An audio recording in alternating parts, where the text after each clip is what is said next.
সারাদিনে আর কোনো আমল করতে পারি আর না পারি, এই আমলটা সজ্ঞানে বিশেষ কোন বিপদ আপদ মুসিবত না হলে আমি আলহামদুলিল্লাহ এই আমলটা কখনো ছাড়ি না, প্রতিদিন করি আলহামদুলিল্লাহ। আজকেও শুরুতেও এই আমলটা আমি করে নিয়েছি। এই আমলটা আমরা অনেকে জীবনে আজকে প্রথম শুনেছি। আল্লাহ নবী সাল্লাল্লাহু আলাইহি সাল্লাম যে বলেছেন, সকালে পড়লে সারাদিন, সন্ধ্যা পড়লে সারা রাত, রাতে শোয়ার সময় পড়লে, বিশেষ করে রাতে মানুষ ঘুমন্ত অবস্থায় নানা রকমের ক্ষয়ক্ষতির আশঙ্কা থাকে, এই সব ধরনের ক্ষয়ক্ষতি থেকে আল্লাহর নিরাপত্তা এসে চলে আসে।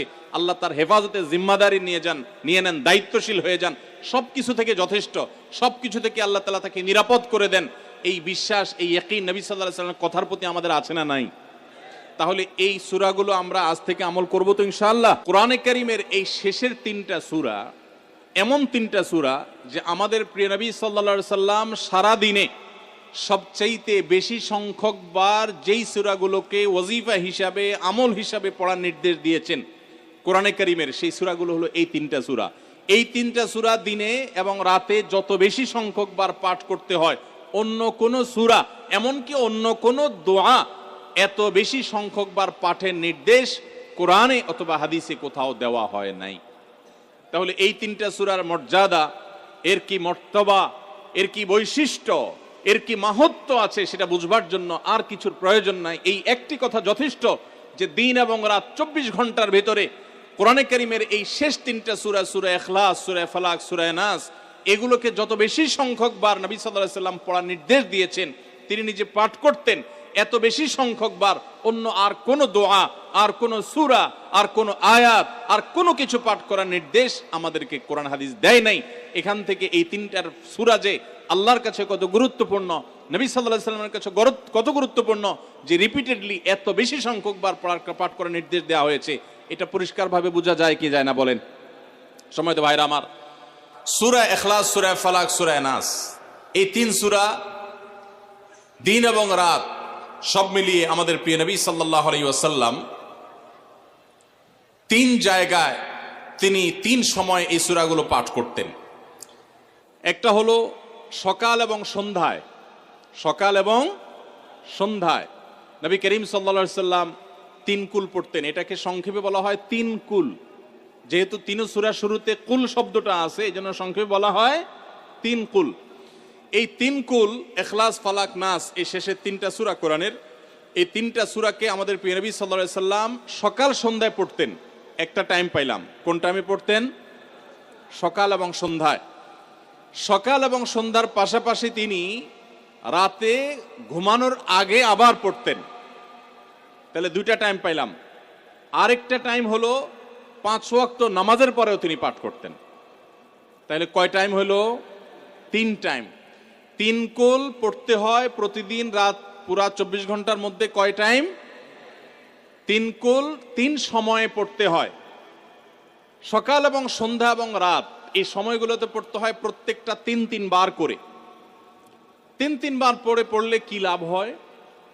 নবী করিম সাল্লাল্লাহু আলাইহি সাল্লামের পরিষ্কার হাদিস রয়েছে, যদি কেউ সকালে 3 কুল 3 বার করে পাঠ করে, সূরা ইখলাস 3 বার, সূরা ফালাক 3 বার, সূরা নাস 3 বার যদি কেউ পাঠ করে, সন্ধ্যার আগ পর্যন্ত সারা দিনের জন্য ওই পাঠকারী ব্যক্তি আল্লাহ তাআলার জিম্মায়, আল্লাহর হেফাজতে, আল্লাহর নিরাপত্তায় সে চলে যায়। যত প্রকার অনিষ্ট আছে, ক্ষতি আছে, দৃশ্যমান ক্ষতি, অদৃশ্যমান ক্ষতি, সব ধরনের ক্ষয়ক্ষতি থেকে এবং আকস্মিক বিপদ থেকে, মুসিবত থেকে আল্লাহ রাব্বুল আলামিন ওই ব্যক্তিকে হেফাজত করেন, যে ব্যক্তি ইয়াকিনের সাথে, ঈমানের সাথে, দৃঢ়তার সাথে আল্লাহ তাআলার কাছে প্রার্থনা করে এই সূরাটা সকালে 3 বার পাঠ করে। একইভাবে যে ব্যক্তি সন্ধ্যায় পাঠ করে, মাগরিবের আগে বা পরে, আসরের পর থেকে নিয়ে মাগরিবের আগে কিংবা এশার আগ পর্যন্ত পুরো সময়ের ভিতরে যদি কেউ এই 3 কুল 3 বার পাঠ করে, তো সারা রাত জুড়ে ওই ব্যক্তি, এই পাঠকারী ব্যক্তি আল্লাহ রাব্বুল আলামিনের নিরাপত্তায় প্রবেশ করে যায়। একইভাবে আমাদের প্রিয় নবী সাল্লাল্লাহু আলাইহি সাল্লাম প্রত্যেক 5 ওয়াক্ত নামাজের প্রত্যেক ওয়াক্তের পর এই 3 কুল পাঠ করতেন একবার। কয়বার? একবার সূরা ইখলাস, একবার সূরা ফালাক, আর একবার সূরা নাস। তাইলে মোট দিন এবং রাতে কয় জায়গায়, কয় টাইমে এই সূরাগুলো পাঠ করতে হয়? 3 টাইম। একটা হলো সকাল সন্ধ্যায়, আরেকটা হলো রাতে শোয়ার আগে, আরেকটা হলো 5 ওয়াক্ত নামাজের 5 ওয়াক্ত নামাজের পরে একবার করে, একবার সূরা ইখলাস, একবার সূরা ফালাক, একবার সূরা নাস, ফজরের পরে, আবার যোহরের পরে, আবার আসরের পরে, আবার মাগরিবের পরে, আবার এশারের পরে। তাহলে দিন এবং রাত 24 ঘন্টায় এই 3 কুল কত বেশি গুরুত্বপূর্ণ হলে কোরআনের অন্য কোন সূরা, অন্য কোন আয়াত এত বেশি জায়গায়, এত বিভিন্ন জায়গায়, বিভিন্ন সময়ে নবী সাল্লাল্লাহু আলাইহি সাল্লাম এত সংখ্যকবার আমাদেরকে পাঠের নির্দেশ দেন নাই। এখান থেকে বোঝা যায় এই সূরাগুলো কত গুরুত্বপূর্ণ, কত প্রয়োজনীয় এবং কত ফজিলত এবং মর্যাদাপূর্ণ। ভাইরা আমার, দিন এবং রাত 24 ঘন্টার ভিতরে 3 সময়ে এই সূরাগুলো মোট কতবার পাঠ করা হয়? আসুন আমরা হিসাব করি। সকাল, সন্ধ্যা এবং রাতে 3 বার করে যদি পাঠ করা হয় তাহলে কয়বার হলো? 9 বার করে। সকালে 3 বার, সন্ধ্যায় 3 বার, রাতে 3 বার, তাহলে মোট কয়বার হলো? 9 বার। আর 5 ওয়াক্ত নামাজের পরে 5 বার, কয়বার হলো? 9 আর 5 কত? 14।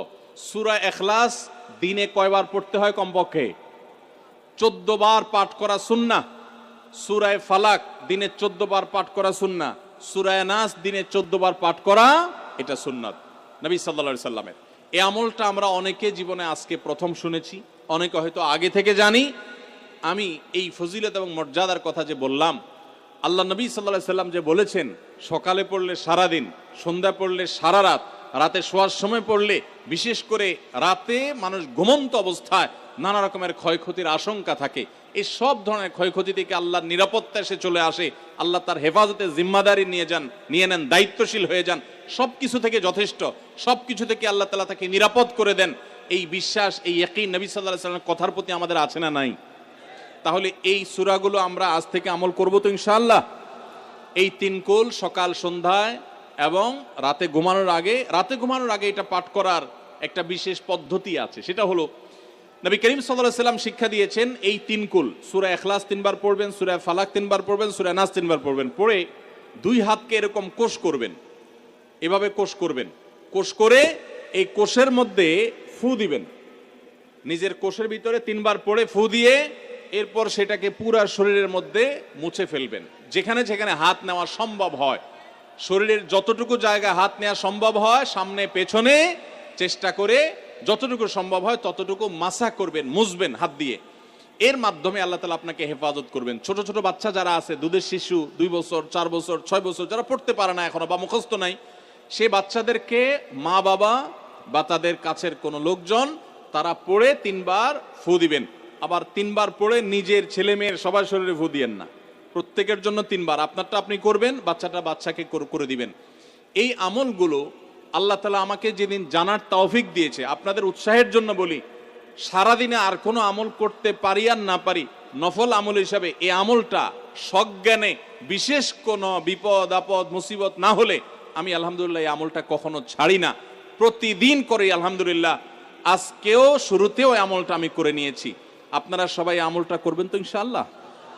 কে কে নিয়ত করছেন আজ থেকে 3 কুল এই 3 টাইম জীবনে কখনো ছাড়বেন না? একটু দাঁড়ায় হাতটা তুলে আল্লাহকে দেখাই দেন। সবাই নিয়ত করছেন তো? আল্লাহ আমাদের সবার হাতগুলোকে কবুল আর মঞ্জুর করে নিন। আল্লাহ তাআলা আমাদের সকল ক্ষয়ক্ষতি থেকে হেফাজতের জন্য আল্লাহ একাই যথেষ্ট হয়ে যান। ভাইরা আমার, তাহলে 3 কুলের আমলটা করব তো ইনশাআল্লাহ। 3 কুল সম্পর্কে আরো অনেক কথা বলার আছে, এই 3 কুলের ফজিলত এবং মর্যাদা নিয়ে আরো বহু কথা শোনাবার আছে, কিন্তু আমি শুধুমাত্র এটুকু যথেষ্ট মনে করি আমলের জন্য। আমরা এটাকে আমল করব। আমাদের সারা দিনে সারা রাতে কত রকমের বিপদ আপদের ভয় থাকে, আশঙ্কা থাকে। আপনি যদি কোনো এলাকার কোনো প্রভাবশালী ব্যক্তির সাথে আপনার পরিচয় থাকে, আর ওই ব্যক্তি যদি বলে তোমার কোনো সুবিধা অসুবিধা যেন না হয়, এই এলাকায় প্রবেশ করলে আমাকে একটা SMS করে রাখবা। ওই এলাকার থানা পর্যায়ে হলো ওসি সাহেব, জেলা পর্যায়ে হলে SP সাহেব, DC সাহেবের সাথে আপনার খুব হট লিঙ্ক, খুব ভালো সম্পর্ক, তিনি আপনাকে ভালো জানেন। আপনাকে বলে দিয়েছে তুমি সেখানে গেলে তুমি আমাকে শুধু SMS করবা। আপনি SMS করেছেন, তিনি রিপ্লাই দিয়ে বলেছেন ঠিক আছে তুমি এলাকায় ঢুকছো, আমি দেখতেছি, অসুবিধা নাই। ওই এলাকায় আপনাকে কেউ ডিস্টার্ব করলে, কেউ আপনার ক্ষতি করতে চাইলে, কোনো অসুবিধা করতে চাইলে আপনার কোনো ভয় হবে?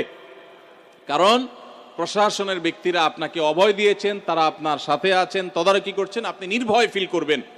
প্রশাসনের ভাইদের হাতে সবকিছু নাই, সবকিছু আছে।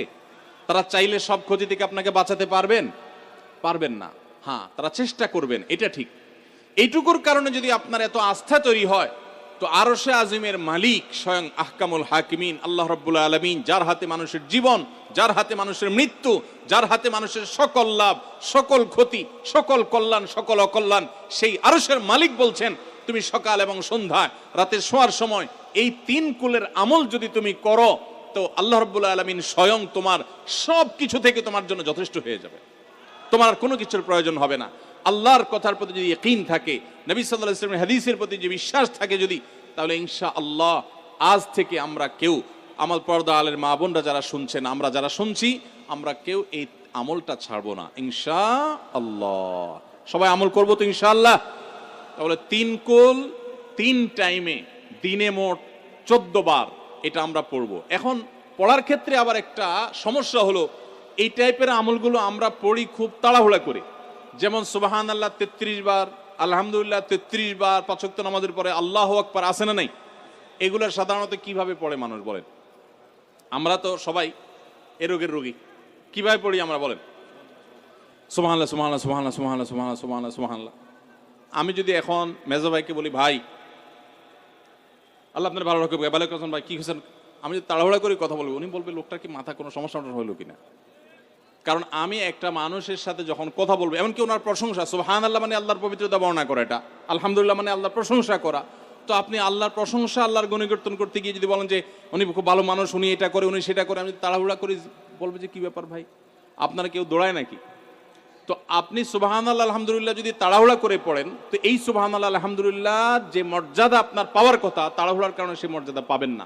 মহব্বতের সাথে পড়বেন, অর্থ বুঝে, সুবহানাল্লাহ সুবহানাল্লাহ সুবহানাল্লাহ আলহামদুলিল্লাহ আলহামদুলিল্লাহ, কোয়ালিটি মেনটেন করবেন। দেখেন আমাদের মুসলমানদের, গোটা দুনিয়া জুড়ে মুসলমানদের একটা বড় ত্রুটি হলো যে আমরা আজকাল কোনো কাজে, সেটা দুনিয়ার কাজ হোক আর আখিরাতের কাজ হোক, সব কাজেই আমরা তাড়াহুড়া করে কোয়ালিটিটা নষ্ট করে ফেলি, আমরা কোয়ালিটিটা ঠিক রাখি না। আমার আফসোস লাগে অমুসলিম প্রধান দেশগুলোতে যখন যাই বা তাদেরকে যখন দেখি যে তারা কাজের মধ্যে কোয়ালিটিটা ঠিক রাখে, যেটাই করে কোয়ালিটি ঠিক রাখে, অথচ এই নির্দেশ আমাদেরকে আমাদের রাসূল দিয়েছেন, ইন্নাল্লাহা ইউহিব্বু ইযা আমিলা আহাদুকুম আমালান আন ইউতকিনাহু, আল্লাহ পছন্দ করেন বান্দা যেই কোনো কাজ করুক, আমালান আই আমালিন, যেই কোনো কাজ করুক, সেটা দুনিয়ার কাজ হোক, সেটা আখিরাতের কাজ হোক, সুদৃঢ়ভাবে করবে, সুন্দরভাবে করবে, উত্তম রূপে করবে, এটা আল্লাহ তাআলা পছন্দ করেন। আর আজকাল আমাদের অবস্থা কি?